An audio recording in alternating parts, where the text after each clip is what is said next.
வரும் 21ஆம் தேதி தாக்கல் செய்யப்படவுள்ள தமிழக பட்ஜெட்டில் பெட்ரோலிய பொருட்கள் மீதான வரியை நீக்க வேண்டும் என்று இந்திய தொழில் வர்த்தக சபை கோரிக்கை விடுத்துள்ளது.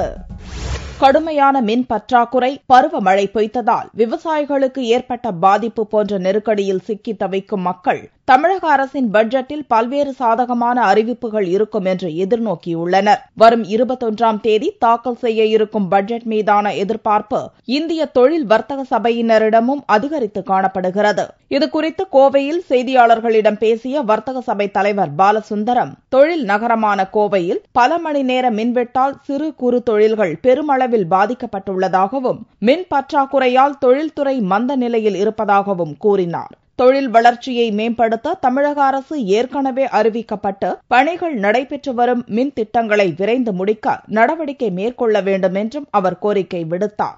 இந்த மின்வெட்டினால் கோவை நகரில் தொழிற்சாலைகள் மிகவும் வெகுவாக பாதிக்கப்பட்டிருக்கின்றன. ஏற்கனவே நடைபெற்றுக் கொண்டிருக்கின்ற மின் திட்டங்கள் உடனடியாக பூர்த்தி செய்யப்பட்டு மின்சாரம் உடனடியாக தடையில்லா மின்சாரம் கோவை தொழிற்சாலைகளுக்கு வர வேண்டும்.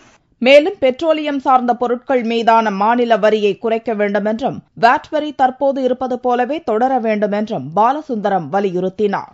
தமிழக அரசு விதிக்கும் பெட்ரோலிய பொருட்களின் மீதான வரியை குறைத்தால் அவர்கள் உற்பத்தி செய்யப்படும் உற்பத்தி விலை கொஞ்சம் கட்டுப்படியாகும். ஆகவே இந்த பெட்ரோலியம் பொருட்கள் மீதான வரியை குறைக்க வேண்டும். வாட் வரி விதிப்பு தற்போதுள்ள வரி விதிப்பை தொடர்ந்து நீடிக்க வேண்டும்.